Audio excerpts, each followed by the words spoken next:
The Joe Rogan Experience. Wasn't the Colosseum, wasn't it completely underground at one point? They discovered it?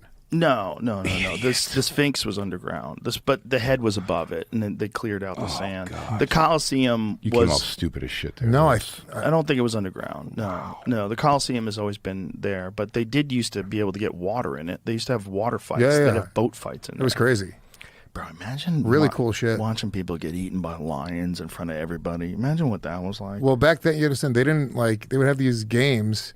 And they would bring in they would have like hunts and they would have like animal fights and shit like that. But it's like back then to see a giraffe, it looked like an alien. Like they had no idea what they would bring in animals from Africa, like rhinoceros. Yeah, these people didn't have YouTube. They weren't traveling. They had no idea. It was it literally like you're watching aliens fight. Have you been to the Colosseum? Yeah, it was incredible. Did you see those things where they lift them up through the floor and then the lions will pop out? They had underground. They have a whole pulley system where like they have elevators and they would have slaves like pulling people up, and it was a whole show. It was a really cool thing. I appreciate you saying slaves lower. If they had that right now, we would watch it. Yeah. If there's something on YouTube, like I've already seen. Have you seen the night fights where guys dress up in armor and beat the fuck out of each other? Yeah. Harrington does the commentary for it. He's like the Joe Rogan of night fighting. That's so ridiculous, dude. Yeah, shit. They hit each other with battle axes and shit. A scepter strike to the leg. But it's like they look tough and then they take their helmets off and they're just fucking virgins. It's like just these really nerdy fat dudes. Preemptive balling. Some of people them know how to fight though. I've seen ones where guys take guys down, leg kick them. They're MMA guys that are getting into it. It's just another like outlet. Another outlet. Part of the floor of the Colosseum was buried until the mid-19th century. Oh, you were right. There you go. I knew. Yeah. One floor. I don't want to correct you. Hypogean floor lay buried under 40 feet of earth.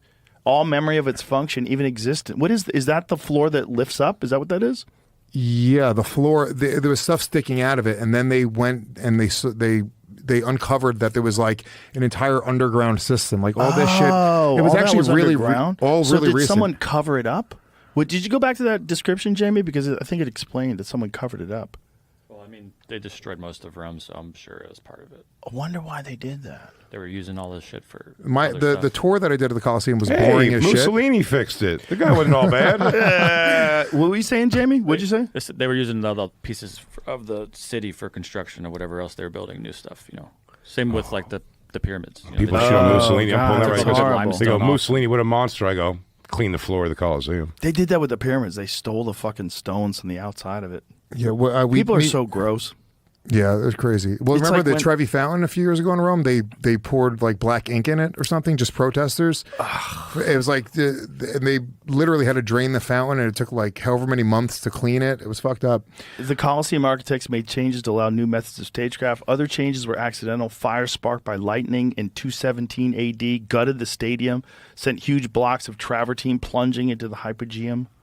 What? That whole area is so nuts. 217. That's a lot of words. How do they have those facts? Colosseum was really cool. I learned more about it. I did a Gladiator training program with my son. They have it was like a little like place you went, and I learned so much about the Colosseum doing that, more than the tour. The tour was boring as shit. I went in like August. It was 110 degrees out. It was insane. He's aggressively trying to make his son straight.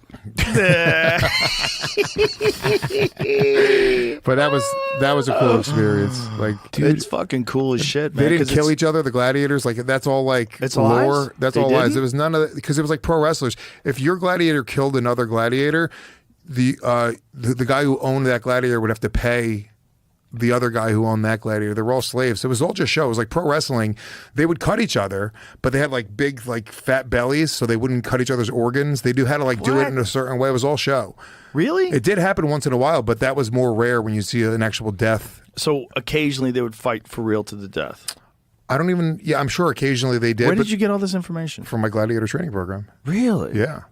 The guy's certified. I mean, what are you gonna do? Argue the guy's But like the different weapons and the costumes they would wear and like the type of armor they would wear is like there was like, whatever, like, a couple dozen different types of guys, and you'd be like, oh, that's the guy with the fucking mace and like a certain helmet.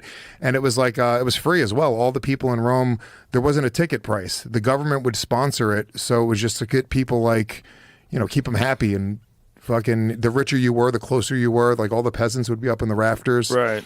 But so the movie Gladiator's bullshit? Is that what you're trying to tell me? A lot of it's bullshit. There was no thumbs down, thumbs up. What? Common misconception that gladiators always fought to the death. The winner survived and the loser died. Very rarely, and usually with special dispensation from the emperor, would there be sign miso battles, which automatically meant death for the loser, with no chance of being spared. So occasionally they died. Yeah. Very rarely they died. But they were like celebrities. Like the gladiators would come out and they were like, Wow. Some historians say, oh, wait a minute, 1 in 5 died in battle. That's a lot. Others say 1 in 10. Most only lived to their mid-20s, which compared to today's well, average, they would die of their injuries very often. It wasn't like it was fight to the death. They just would didn't just have get medicine. stabbed. Like, yeah, they would get stabbed and get infected. infection. But Gladiator 2 was right, though, right? But that, I mean, when he's talking about the water, they would fill it up with water and have boat fights. That was a real thing in Gladiator 2. Oh, I see. Now I'm bummed out. I thought they really fought to the death. Like every time? Yeah. Yeah. God damn, dude. Well, I've got bad news about the WWF also. Oh, my God. Then, you know what? I might as well pull the Band-Aid off if we're already here. Wrestling also. But it was like akin to pro wrestling. Like they would have like personalities and people would like, you know. That was a problem in Japan in the early days of MMA. Some of the fights were fixed. Yeah. You could tell. And you could tell like certain guys would win by leg lock. Well, That's where you can stomp and shit, they'd have too, professional right? You could do wrestler, everything. Yeah. like promoters do those MMA fights. What does it say, This is Jeremy? describing the animal hunts they did, but I'll skip ahead to this part here. Hypogeum played a vital role in these staged hunts, allowing animals and hunters to enter the arena countless ways.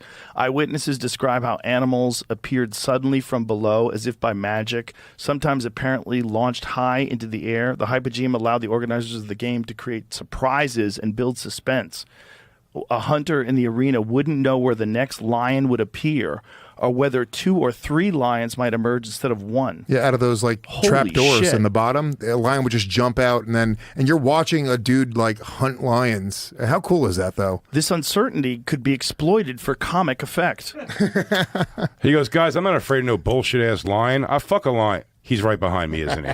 Emperor Galenius punished a merchant who had swindled the empress, selling her glass jewels instead of authentic ones, by setting him in the arena to face a ferocious lion. When the cage opened, however, a chicken walked out to the delight of the crowd.